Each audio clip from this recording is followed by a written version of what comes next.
Sportif avec nous dans les studios pour parler de cette initiative en fait, qui a été lancée au niveau national depuis le mois d'avril et qui va se terminer en septembre et qui passe par chez nous sur les 2 jours 21 et 22 septembre à Marseille. Un petit mot déjà sur Je me bouge. On comprend que c'était en marge des JO, se mettre au sport, continuer à faire du sport, c'est un peu ça le leitmotiv.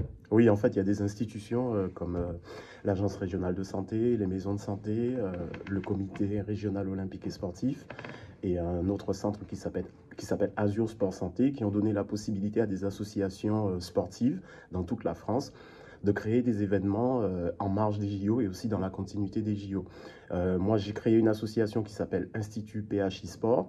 Le but de cette association, c'est justement de promouvoir l'activité physique. Et donc, j'ai postulé pour cet événement qui a été accepté, en tout cas au niveau de Marseille. Et donc, voilà, ils m'ont donné la possibilité de mettre en place cet événement. Voilà, sur 2 jours, en fait, il va y avoir plein de choses. Parler de conditions physiques, des ateliers, des activités, des rencontres. Ouais. On va peut-être faire par étapes, quoi. Le 21 septembre, c'est plutôt, on va dire, région Parc Borély. Exactement. Qu'est-ce qui va se passer? C'est quoi un peu la thématique? On va parler forme et santé aussi. Alors, on va parler et surtout, on va faire du sport. Donc, le samedi matin, il y a un cours de pilates qui commence à 9h30. Donc, ce sera au Parc Borély. Les gens ont la possibilité de s'inscrire avec des liens qu'on a créés sur des plateformes. Ce sera vraiment un cours collectif en extérieur. Donc, le pilate, c'est une activité qui permet de se renforcer, qui travaille la souplesse, qui permet aussi d'enlever le stress, surtout en cette période de rentrée. Juste après, il y a un cours de functional training, donc c'est un cours de renforcement musculaire qui se fait sans matériel, qui sera animé aussi par un autre coach. Et l'après-midi, on sera par contre dans une salle de sport qui s'appelle Baba, je pense que je peux dire le nom. Et là, les gens auront la possibilité de venir, de poser des questions sur leurs objectifs, sur la perte de poids, la prise de masse, le sport santé. Vraiment, on va essayer d'aborder tous les thèmes avec eux. Et il y aura aussi un cours de yoga qui se fera peut-être au Parc Borély l'après-midi, mais si jamais il pleut, on a prévu d'aller dans un lieu qui sera fermé. Il pleut jamais. J'espère. Ça, c'est pour le 21. Le 22, on continue. Ce sera du côté des plages, oui. des plages Borély. Oui, alors on va commencer par un running, donc de la course. Le parcours, bon, il sera facile parce que le but c'est d'attirer vraiment tout public, hein, donc ce ne sera pas un marathon, ce sera vraiment un parcours de quelques kilomètres. Et juste après, les gens pourront se retrouver sur la plage. Et là où Adam, c'est un coach qui fait du calisthénique. Donc le calisthénique, c'est un sport qui se fait, qui est très très répandu aujourd'hui et qui se fait avec des barres, avec le poids du corps. Et ce sera en face de la mer, dans une ambiance encore un peu estivale, j'espère. C'est pareil, c'est les mêmes bienfaits, c'est-à-dire renforcement musculaire, oui. Aussi un peu de stretching, un peu de posture. C'est ça qu'on travaille avec la calisthénie. Exactement, c'est-à-dire que la calisthénique vient de la gym suédoise. Et c'est vrai que c'est une activité que les jeunes pratiquent beaucoup aujourd'hui parce que ça nécessite pas grand-chose, hein, juste une barre, quelques barres. Et j'avoue que c'est quand même assez sportif, c'est assez athlétique comparé au pilates qui aura lieu le samedi. Mais en revanche, le coach pourra vraiment faire de l'initiation, donc ce sera de l'initiation au calisthénique. Donc les gens qui n'en ont jamais fait pourront venir et tester cette activité qui a vraiment le vent en poupe. Alors tu le disais, c'est en marge des Jeux, c'est pour continuer aussi, il y a eu un énorme vent de sport paralympique aussi. Est-ce que c'est d'ailleurs ouvert aux valides et aux moins valides ou pas Alors là, tu me poses une colle. Ok, et ben on va poser cette question.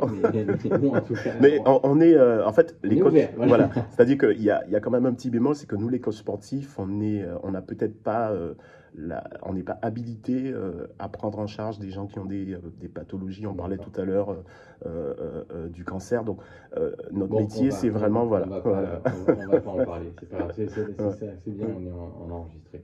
Non, juste un petit mot justement, enfin sur l'engouement en tout cas, et c'est la période aussi où on se pose des questions sur qu'est-ce que je fais cette année.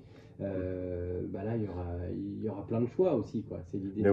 On peut tester, c'est gratuit et on va faire un petit peu son marché pour l'année, quoi. Est-ce que toi, tu as des coups de cœur ou j'ai envie de dire, tu sais qu'on est RTL2, la radio pop rock, quoi. Quel serait pour toi le sport ou l'activité la plus pop rock? La plus pop rock, j'aurais dit la Zumba. On n'en aura pas cette fois, mais c'est vrai que, en fait, les gens, ils ont envie de se défouler. Je crois que le sport, ça peut être douloureux, hein, faire un marathon. Bon, on a vu justement les JO, les athlètes de haut niveau, donc ça c'est autre chose. Mais je crois que les gens, ils ont avant tout envie de se défouler, ils ont envie de se faire plaisir après une journée de travail, après le stress des embouteillages. Ils ont envie de retrouver leur coach ou de retrouver leur salle de sport, de retrouver une ambiance pop rock comme tu dis. Donc je pense que ouais, moi j'ai un petit coup de cœur pour tout ce qui est danser, Zumba, voilà. Ouais. Ça serait ton coup de cœur. Est-ce qu'il y a une tendance pour 2024-2025? On parlait de calisthénique. Est-ce qu'il y a, il y a d'autres mouvances dont on va entendre parler et peut-être dont on a moins entendu parler Ces derniers temps. Alors, il y a une discipline qui s'appelle l'Irox, où on fait des compétitions, donc où même les amateurs peuvent faire des compétitions. Et nous, par exemple, dans le club où j'interviens, on le lance cette année-ci. C'est assez proche du CrossFit, pour ceux qui connaissent, hein. Et donc, c'est une discipline, en fait, où on travaille toutes les qualités physiques, l'endurance, la force, la souplesse, la vitesse. Donc, je pense que la tendance va un peu dans ce sens-là cette année-ci. Et avec quels éléments? Est-ce qu'on porte des roues de camion? Ah non, pas du tout, pas du tout. C'est beaucoup plus simple. En fait, il y a un skieur, on appelle ça comme ça. Donc, c'est un appareil qu'on utilise avec les bras.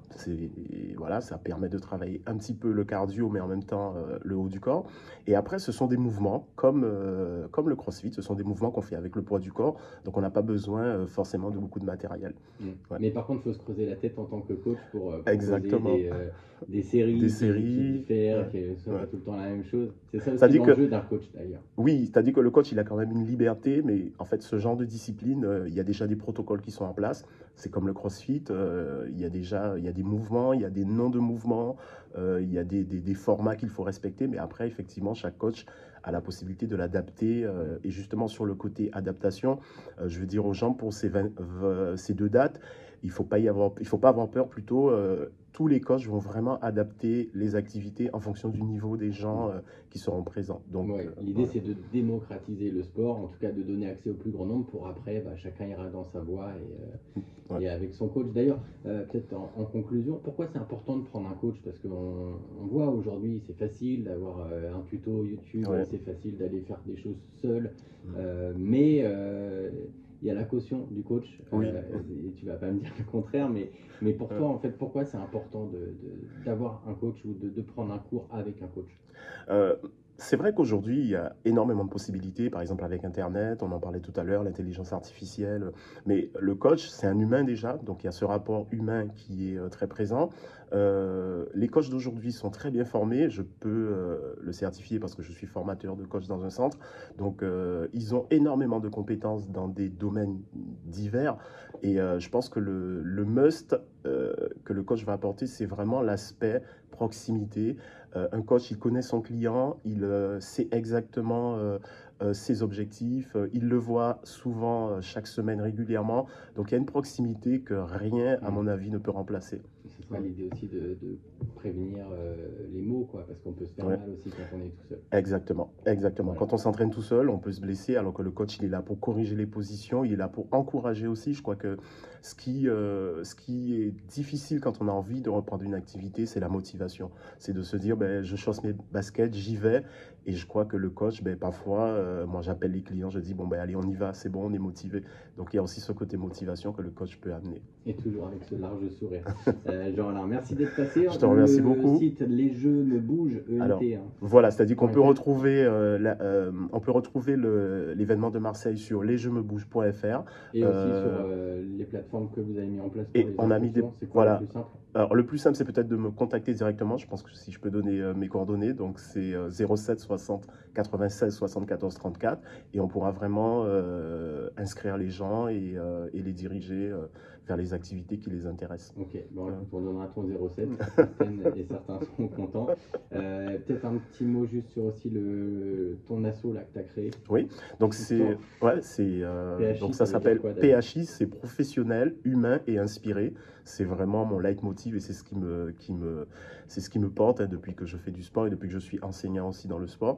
C'est une association que j'ai créée de manière justement à faire la promotion de l'activité physique auprès de gens qui en ont besoin. Et il y a un autre volet qui est aussi de faire de la formation pour des coachs sportifs. Donc je le fais autant en France qu'à l'étranger. Ok. Ouais. Et puis tu es sur tous les réseaux aussi. Enfin, voilà, oui, donc sur Instagram, mon coach, c'est mon nom. Je suis sur Facebook, Uranie Joralin, donc voilà, on peut me retrouver, me poser des questions. Et tous ceux qui ont envie de m'aider justement dans ce projet que j'ai, qui est vraiment de faire connaître le sport à un maximum de personnes, ben, je suis partant, je suis preneur. Et pour PHI, il y a un site internet aussi? Alors, alors, on est sur Instagram, PHI, voilà, Ok. mais le site internet, c'est une association qui est toute jeune, qui a 6 mois, donc les choses sont en train de se mettre en place. Bon, et PHI, c'est pas HPI, voilà. Non, Il c'est y a pas de HPI. dyslexie non plus. Allez, un grand merci d'être passé. Je te remercie Jordan, beaucoup. passe-nous aussi le message et puis on te dit à très vite. Merci beaucoup. Allez, parfait.